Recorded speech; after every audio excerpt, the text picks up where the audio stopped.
गुरुर्ब्रह्मा गुरुर्विष्णु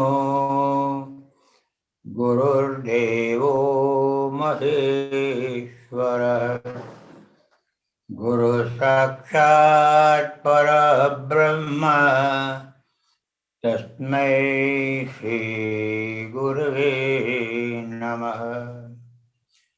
नीलाम्बुजश्यामलकोमलङ्गम् सीतासमारोपितवामभागम् पाणौ महाकायकचारुचापम् नमामि रामं रघुवंशनाथम्। श्री सद्गुरुदेव भगवान की जय। श्री रामचंद्र भगवान की जय।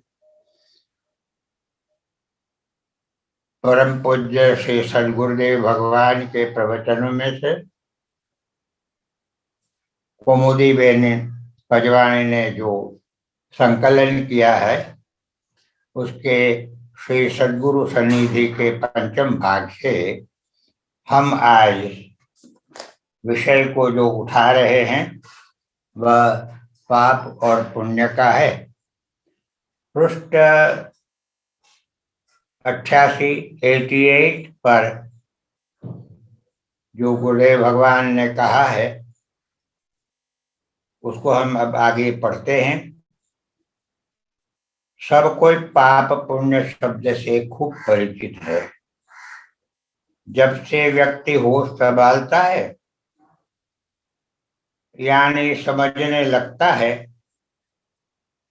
तब से पाप पुण्य की भावना उदित होती है। विश्व के सभी संप्रदायों ने पाप और पुण्य की भावना को प्रतिपादित की है।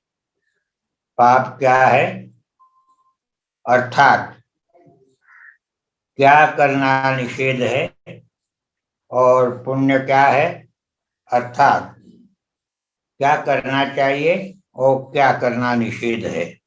इसकी आलोचना सभी धर्मों के ग्रंथों में बराबर की गई है। क्या करना त्याज्य है और क्या करना चाहिए इसकी शिक्षा धर्मशास्त्रों से हम लोग जानते हैं। आजकल उसी को कानून द्वारा मनाया जाता है। अनीति, मिलावट, भ्रष्टाचार इत्यादि को महान से महान नास्तिक भी स्वीकार नहीं करता है और कानूनन अपराध माना गया है। कानूनों की भरमार हो रही है।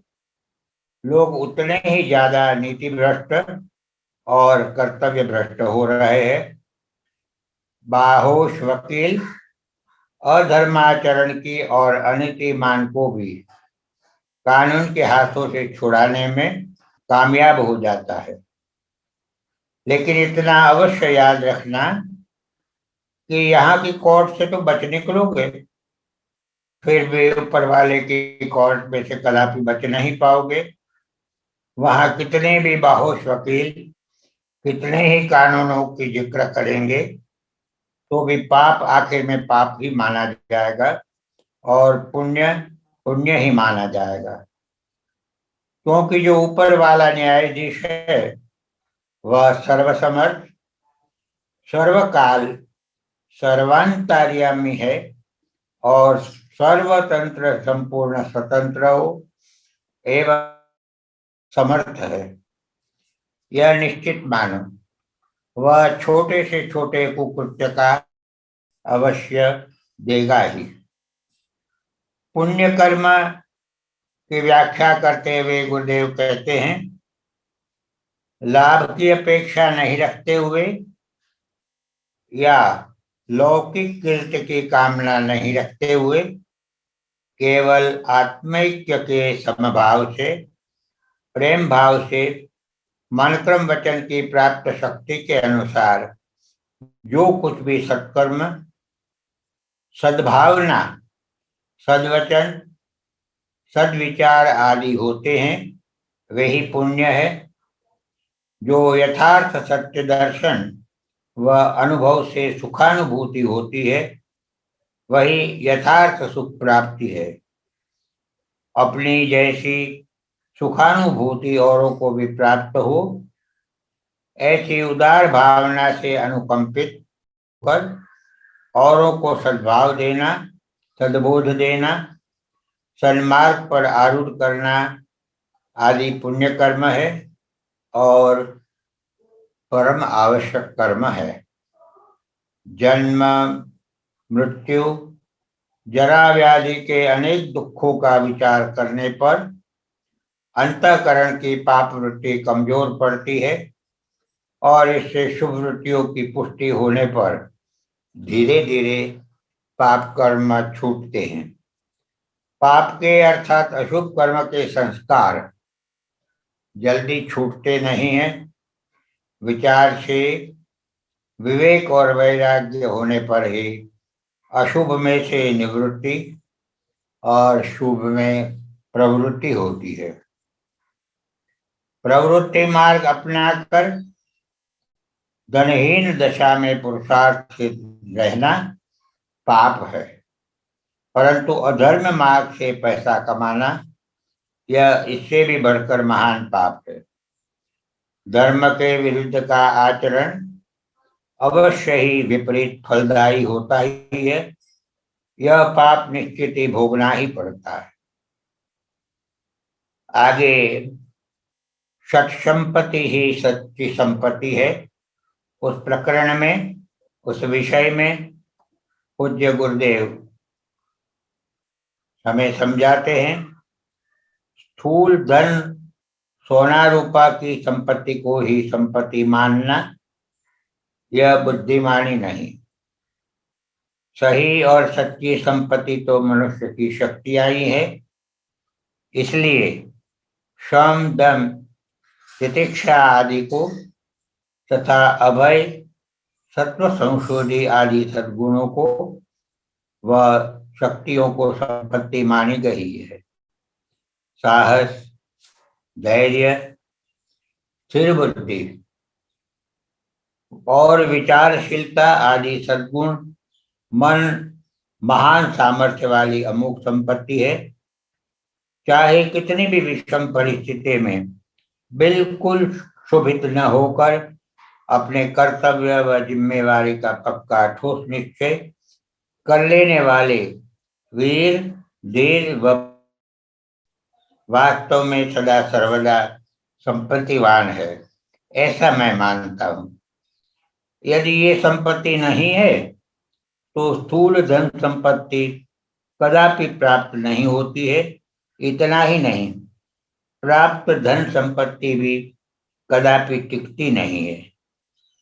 स्वार्थी, अहम वाली व कर्तव्य से दूर भागने वाली बुद्धि महान दुर्बुद्धि है और इसे विनाश काले विपरीत बुद्धि कहा गया है। वही इसी बुद्धि को ही कही है आशा, दुख, सुख ये सब संघर्ष ही है। मृत्यु पर्यंत के जीवन काल में अनेक प्रकार की परिस्थितियों में से पसार होता ही है। परिस्थिति के अनुकूल रहन सहन में कई परिवर्तन होते ही है, परंतु कैसी भी प्रतिकूल परिस्थिति में से जीवन निकल रहा हो, हृदय में उन्नत विचारों की पुष्टि करने वाली दैवी संपत्ति में से कोई एक भी संपत्ति की ठोस नहीं होगी, तो फिर उसके जीवन में पशुवत आचरण कभी स्थान नहीं पा सकता है। कुल का गौरव किसमें है, इस विषय में गुरुदेव प्रकाश डालते हैं। कुल के प्रत्येक सभ्य का मुख्य फर्ज अपने कुल की मर्यादा को का उत्तम आदर्श हमारी संस्कृति की उत्तम देन है, ऐसा मैं समझता हूँ। बालक का जीवन परिवार की पारंपरिक मर्यादाओं में सहज विकसित हो जाता है। जीवन में अत्यंत आवश्यक व हितकारी ऐसे कई उत्तम संस्कार पारिवारिक जीवन से अनायास प्राप्त हो जाते हैं। पारिवारिक नाते से ही समाज में स्थान मिलता है।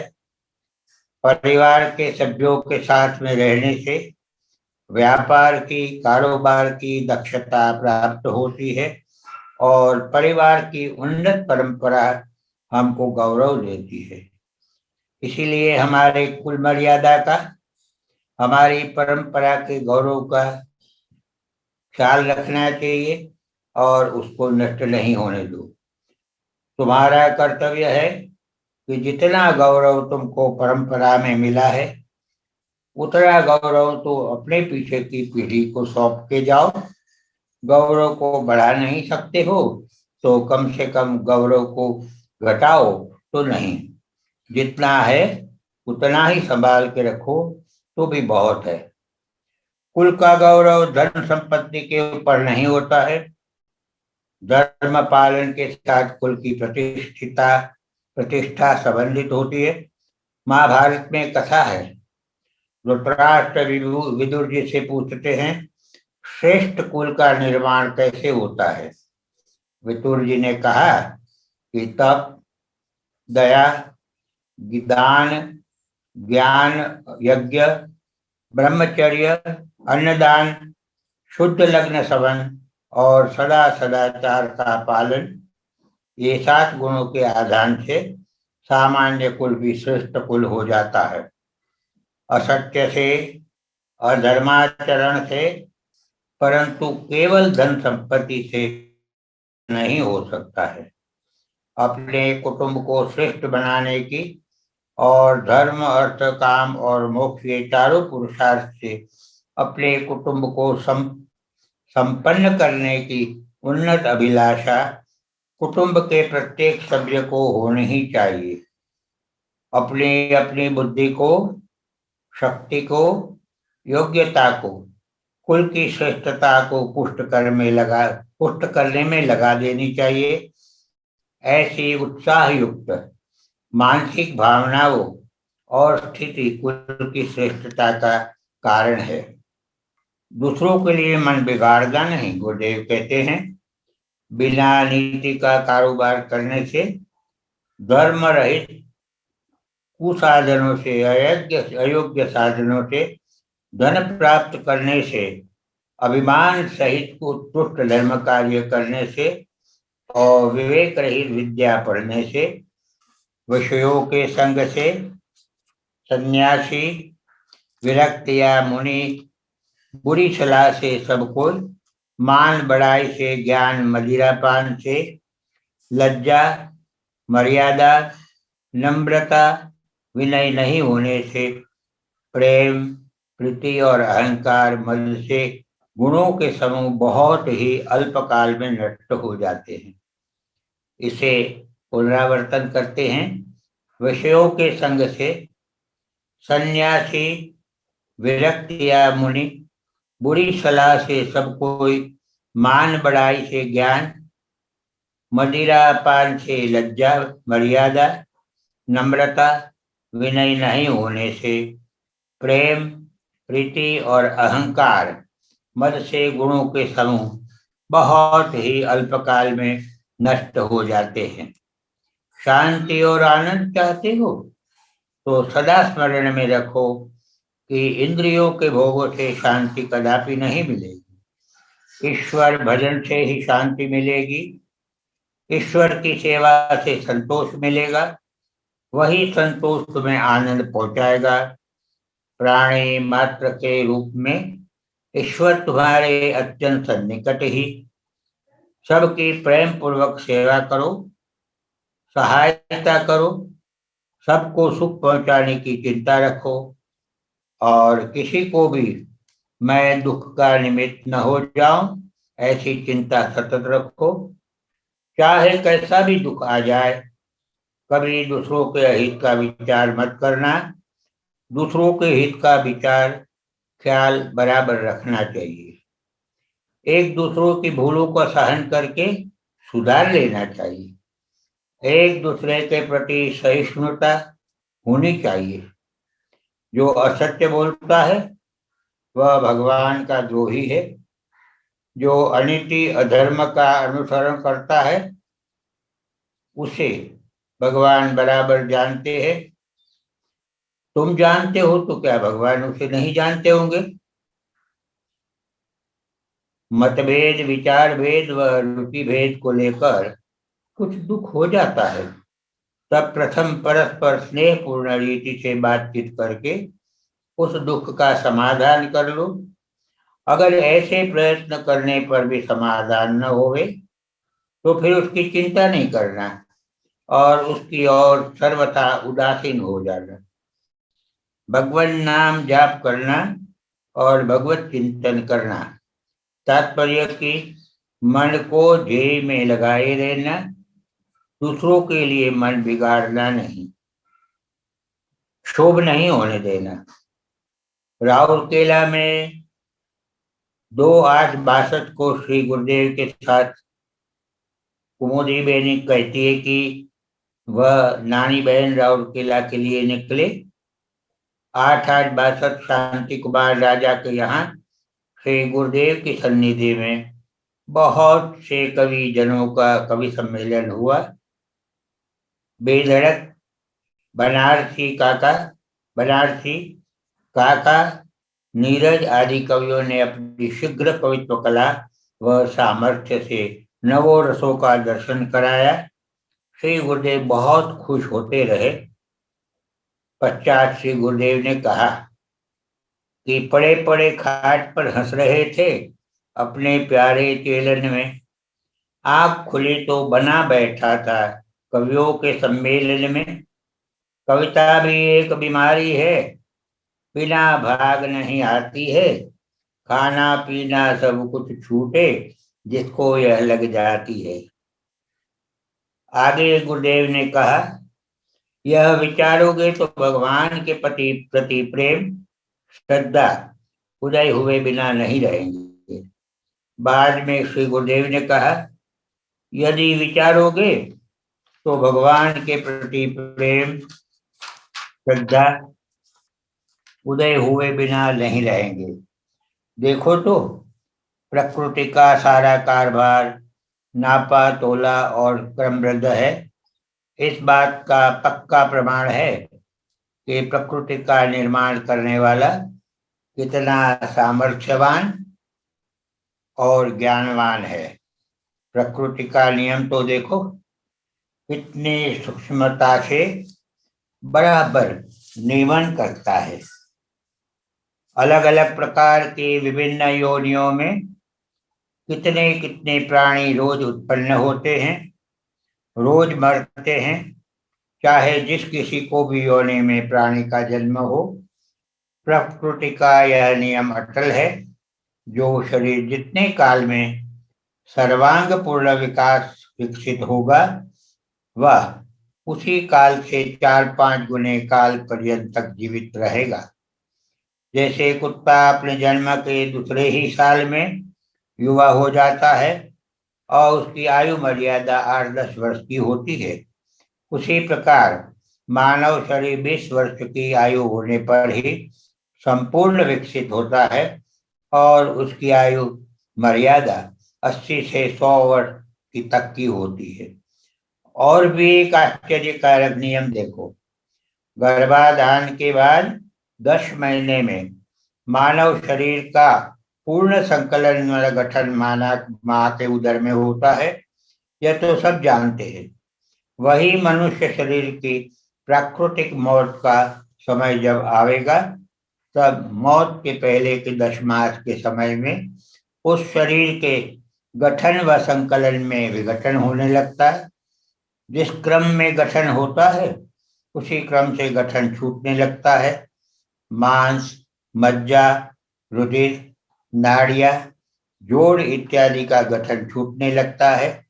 आकस्मिक अकाल मृत्यु और हार्ट फेल आदि की मृत्यु में ऐसा नहीं होता है, लेकिन प्राकृतिक मृत्यु में प्रकृति का यह नियम बराबर लागू होता है। इसका पुनरावर्तन करते हैं। और भी एक आश्चर्यकारक देखो, नियम देखो। गर्भाधान के बाद 10 महीने में मानव शरीर का पूर्ण संकलन व गठन माता के उदर में होता है, यह तो सब जानते ही है। वही मनुष्य शरीर की प्राकृतिक मौत का समय जब आएगा, तब मौत के पहले के 10 मास के समय में उस शरीर के गठन व संकलन में विघटन होने लगता है। जिस क्रम में गठन होता है, उसी क्रम से गठन छूटने लगता है। मांस, मज्जा, रुधिर, नाड़ियां, जोड़ इत्यादि का गठन छूटने लगता है। आकस्मिक अकाल मृत्यु और हार्ट फेल आदि की मृत्यु में ऐसा नहीं होता है, लेकिन प्राकृतिक मृत्यु में का यही नियम बराबर रहता है। पृथ्वी किसके आधार पर अवकाश में घूमती है?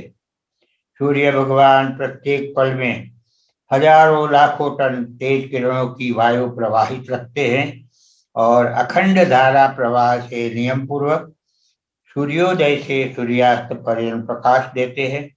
किसके नियम से? यही सप्तरंगी प्रकाश धारा से जगत करता जीवन प्रवाह अवलंबित है। माँ के उदर में नए प्राण के साथ नूतन बाल शरीर का आयोजन किस विज्ञान से? समस्त प्राणी पदार्थ माँ के उदर में नए प्राण के साथ नूतन बाल शरीर का आयोजन किस विज्ञान से होता है? छोटे से बालक शरीर से क्रमशः बढ़ता बढ़ता पूर्ण विकसित मानव शरीर होता है। समस्त प्राणी पदार्थ, पशु पक्षी, वनस्पति, धान्य आदि में यही नूतन सर्जन की क्रिया अहर्निश कौन चालू रख रहा है? एक तरफ नूतन सर्जन अस्खलित होता जाता है, उसी तरह दूसरी तरफ मृत्यु का चक्र भी वैसा ही अस्खलित कौन घुमा रहा है? जो मृत्यु के कारण अभाव को प्राप्त होकर मिटता ही है, वे ही तत्व पुनः नूतन रूप में, नूतन सर्जन के रूप में बनते जाते हैं। ऐसी ज्ञानवान प्रकृति का सर्जन करने वाला सर्जक कितना महान कारीगर, ज्ञानवान और संपूर्ण है, यह विचारोगे तो भगवान के प्रति प्रेम, श्रद्धा उदय हुए बिना नहीं रहेगा।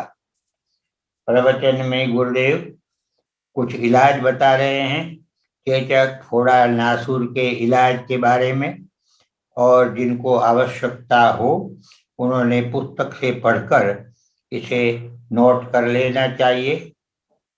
त्यागी महापुरुषों से आग्रह कर रहे हैं गुरुदेव। 13/8/62 शांति कुमार राजा ने 2-3 संत महात्माओं की बात की।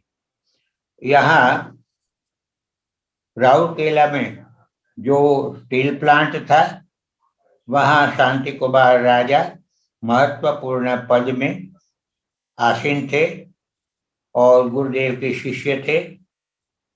तो गुरुदेव बताते हैं कि 2-3 संत महात्माओं की बात कही। कोई अवकाश में हाथ फैलाकर भभूति, फल, सुवर्ण, चांदी आदि भक्त पदार्थों को भक्तों को देते हैं। कोई कोई कई प्रकार की भगवत मूर्तियों को एक स्थल से दूसरे स्थल में भेजते हैं और भक्तों में धर्म प्रचार। देखो शांति भाई, मैं तो चमत्कार में कतई नहीं मानता हूँ। जो कोई मुझे चमत्कार के बारे में पूछता है, उसको भी मैं ऐसा ही कहता हूँ कि चमत्कार कभी होता नहीं है, और जो साधु चमत्कार करता है वह नटबाजी दिखाता है। और सोचो तो ऐसा करने वाले को क्या लाभ पहुंचता है? आध्यात्मिक वृत्ति के सिवा त्रिकाल में शांति का अनुभव अशक्य है। सच्चे साधु की इतनी अमाप और अमोघ शक्ति होती है, और उसका प्रमाण यही है कि उनकी इतनी शक्ति का उनके पास में दिन रात रहने वालों को भी पता नहीं पड़े। साधु कभी प्रसिद्धि का भूखा नहीं होता है। उसके निकट की आत्मीय व्यक्तिगत उनकी शक्ति या सामर्थ्य का अनुभव करने पर भी उनकी प्रसिद्धि नहीं करेगा।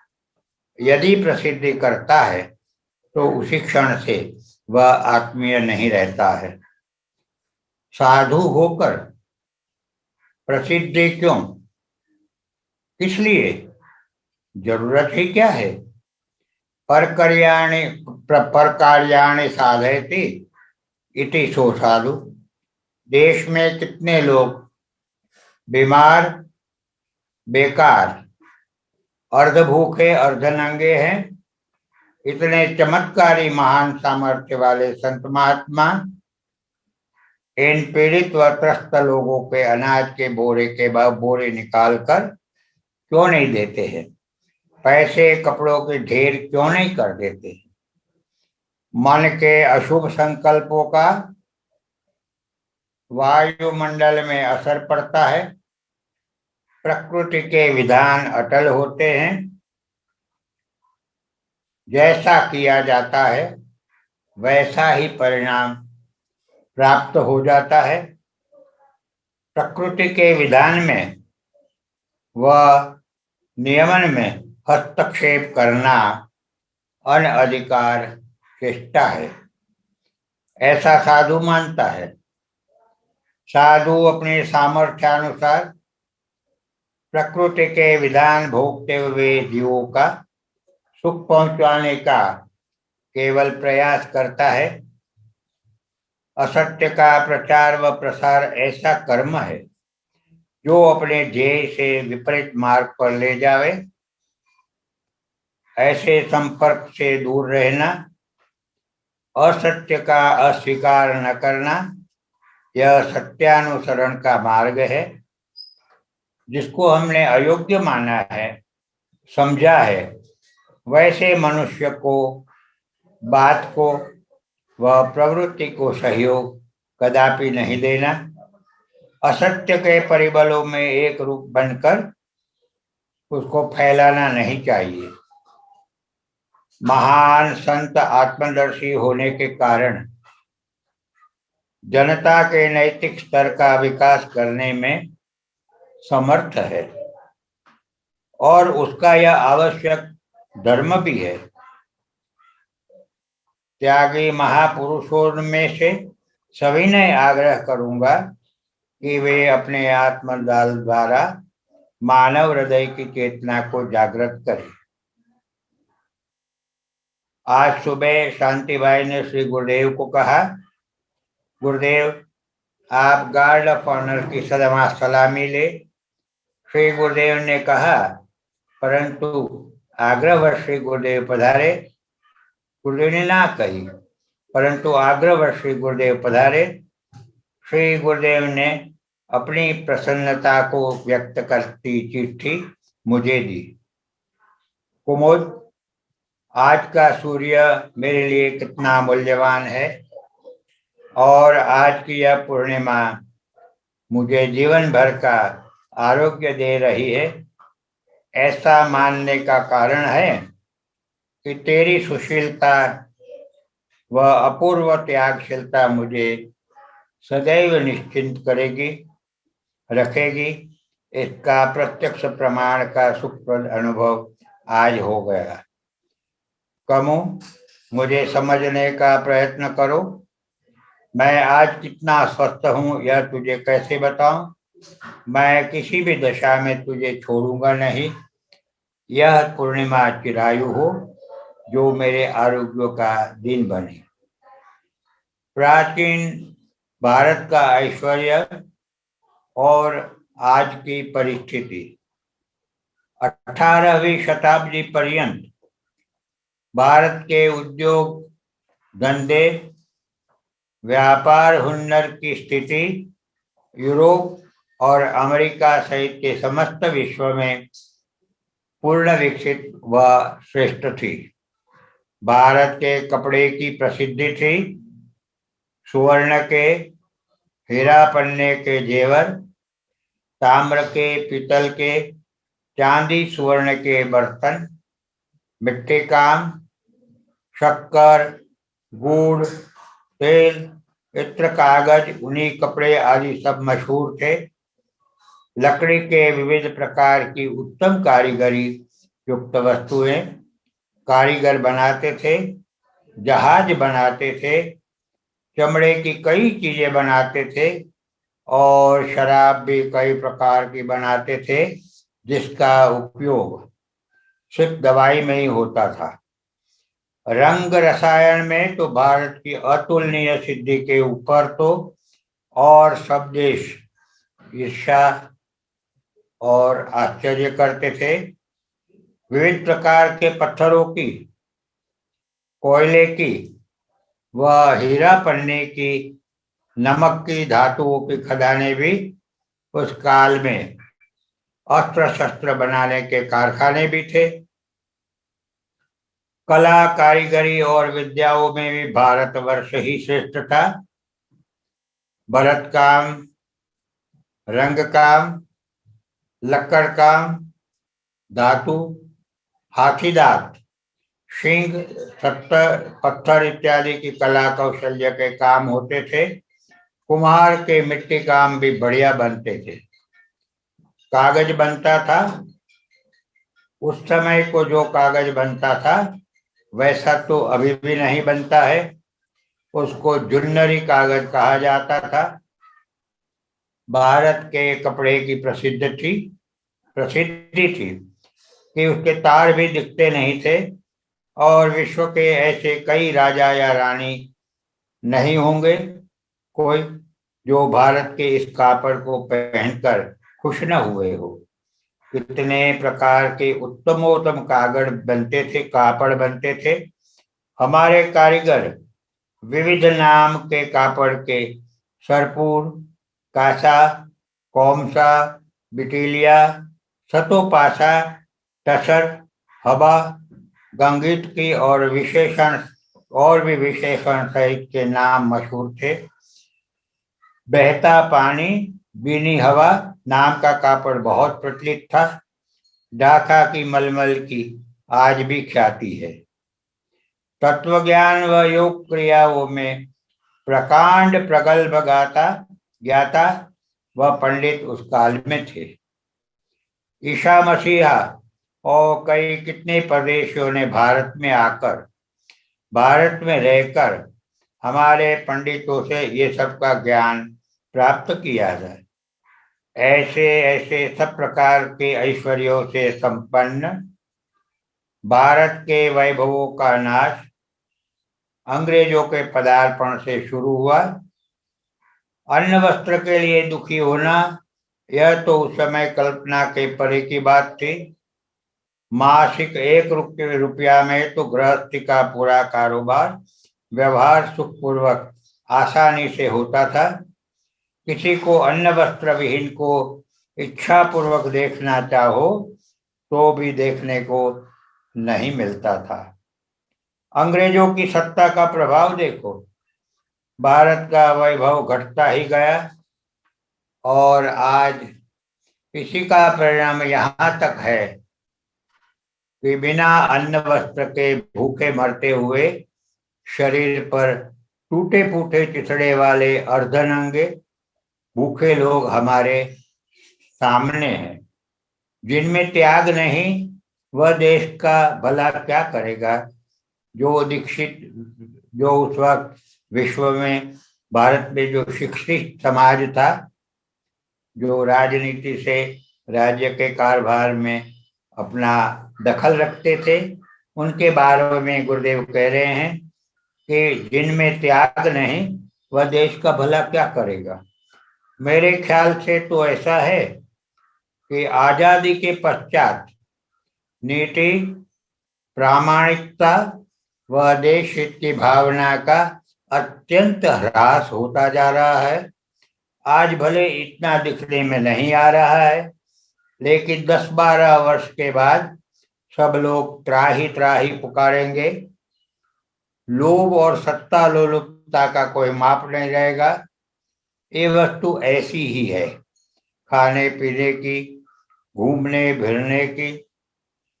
फिरने की, भोग भोगने की तो कुछ सीमा अपने आप प्रकृति वशात होती है, परंतु धन व सत्ता की लालसा की कोई सीमा नहीं हो सकती। कागजों में बड़ी बड़ी योजनाएं सफल मानी जाती होगी, परंतु वस्तुतः सब पोलमपाल है। जिन दोषों को व अन्यायों को पीड़ित होकर अंग्रेजों का विरोध किया गया था, आज वे ही दोष व अन्याय सब हमारे राजकर्ताओं में, अधिकारियों में, सब क्षेत्र में चारों ओर फैल रहे हैं। किसी को कोई रोक टोक नहीं है। परम स्वतंत्र सिर पर कोई मानवता का ह्रास होता जाता है। स्वार्थ वृत्ति और अपने स्वार्थ की सत्ता भोग की तीव्र लालसा देश को बर्बाद कर रही है। पहले कुछ ही काला बाजार, काला पैसा व दाना चोरी करते थे, कुछ लोग ही करते थे। अब ज्यादा लोग इन्हीं में से अपनी रोटी प्राप्त कर रहे हैं। आगे भविष्य में असंख्य छोटे बड़े लड़के लड़कियां, स्त्रियां पुरुष सब इसी कला में निश्चिंत होते जाएंगे। लोक नायकों की नीति व शुद्धि, नैतिक स्तर ऊंचा उठेगा। नेता नेताओं व बड़े बड़े अफसरों को पहले खुद के काले हाथों को सफेद करने चाहिए।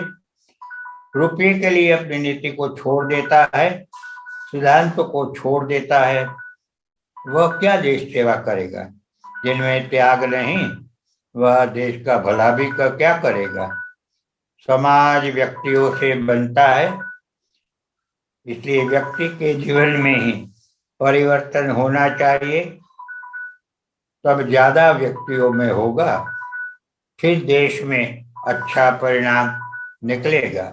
आगे गुरुदेव कला क्षेत्र की कुछ बातें बता रहे हैं। उस वक्त में नृत्य कला, संगीत कला, नाट्य कला भी धर्म व मंदिरों के साथ संबंधित थे।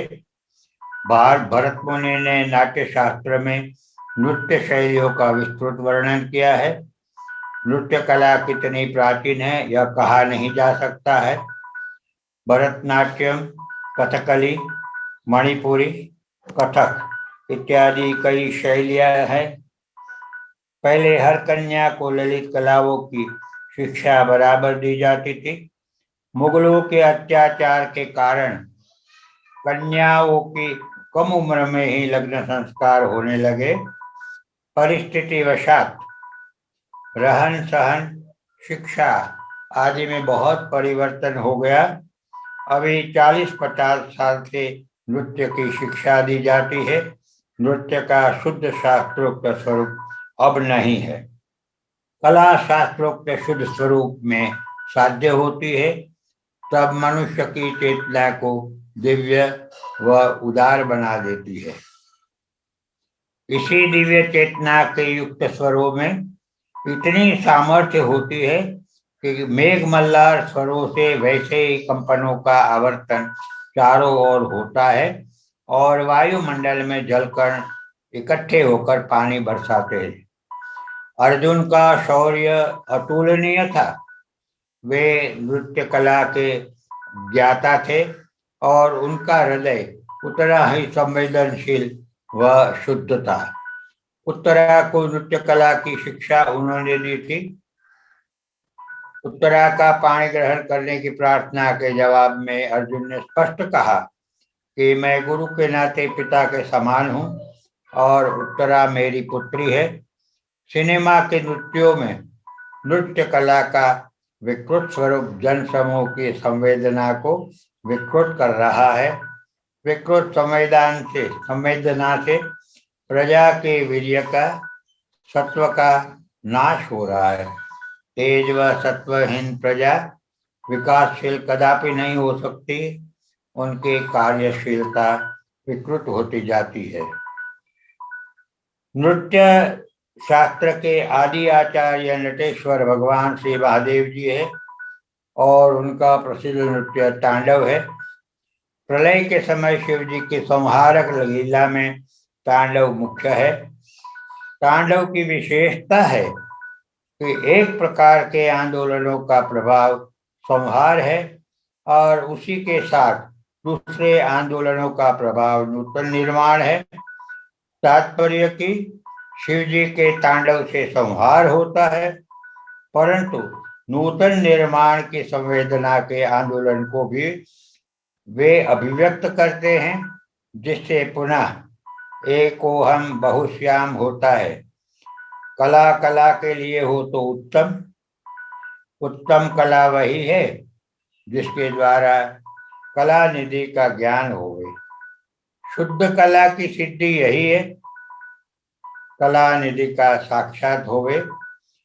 नाचत बीते बहुत दिन, रिजो नहीं रिजवार, बना दासत ही नाच को, बार बार धिक्कार। कला कुशल सो सुंदरी, घूंघट को नहीं हट दीन, बना दास जाकी अदा, एक ताल बस की। सुरेखा के भारतनाट्यम व मणिपुरी कथक नृत्य देखने के बाद श्री गुरुदेव ने ये दोहे लिखे। नवरस है संगीत में विभिन्न मात्रा में, जैसे कि भयानक में संगीत नहीं, वीर में संगीत का 1/4 उत्साह बढ़ाने मात्र, अद्भुत में संगीत का 1/8 भाग है, श्रृंगार में संगीत पूरे पूरा और रोचक में आधा संगीत। सरस गीत गायन सरस यानी रस सहित वीर रस वाले को श्रृंगार निकम्मा पर अद्भुत प्रिय है। श्रृंगार को हास्य प्रिय है तो विभत्स अप्रिय निकाम है। इस तरह से गुरुदेव ने जो नवरस संगीत में होता है और उसका जो परिणाम आता है उस विषय में इंगित किया है। राउरकेला से श्री गुरुदेव अज्ञात स्थान पर एकांत में विराजे। श्री गुरुदेव पुष्कर में जब विराजे 20-10-62 से 2-12-62, तो उस वक्त छूटने के लिए कौन सा उपाय है, इस पर भक्तों को संक्षेप में इंगित किया। विषयी साधक सिद्ध सयाने, त्रिविध जीव जग भेद बखाने। विषयी यानी बद्ध जीव, साधक अर्थात मुमुक्षु जीव और सिद्ध मुक्त जीव को कहा है। ईश्वर अंश जीव अविनाशी, चेतन अमल सहज सुख राशि, सोमायावश भयो गुसाई, बधो की मरकट की नाई। बद्ध जीव की अवस्था तोता और वानर के चरित्र द्वारा व्यक्त की गई है। तोता दान के लोभ में शिकारी की नलनी पर बैठ कर दाना खाना चाहता है, तभी नलनी फिर जाती है और नलनी फिर जाने पर चंगुल से उस नलनी को छोड़ता नहीं और उल्टा औंधे झूलता हुआ अपने को फंसा मानता है। वानर मटके में से 2 दाने को मुट्ठी में लेकर बंधी हुई मुट्ठी को छोड़ता नहीं है और समझता है कि मट्टी में कोई है, उसने मुझे पकड़ लिया है, ऐसा सोचकर चिल्लाता है। उसे सुनकर फंसाने वाला पास आ जाता है और वानर को पकड़ कर ले जाता है। फिर वह चाहे जिस तरह उसे नचावे वैसे ही नाचता है। इसी प्रकार जीव विषयों के चाह से अविद्या देवी के वशवर्ती हो जाता है तथा संसार में नानाविध योनियों में जन्म लेता है और अहंता ममता के बंधन से बंध जाता है। उससे बंधन से छूटने के लिए उपाय तो बहुत कहे गए हैं, परंतु छुटकारा उसी का होता है जो कि शास्त्रोक्त साधन करता है। श्रुति पुराण बहु कहे उपाई, छूटन अधिक अधिक अरुजाई।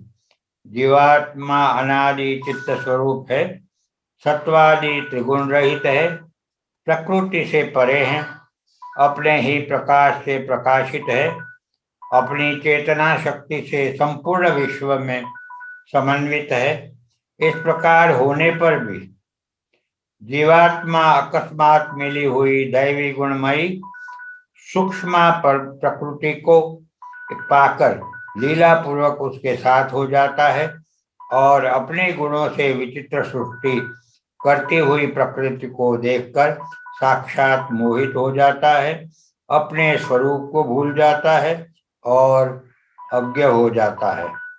प्रकृति का अनुसंधान करता हुआ गुणों के लिए किए हुए कर्मों का कर्ता अपने को मानता है।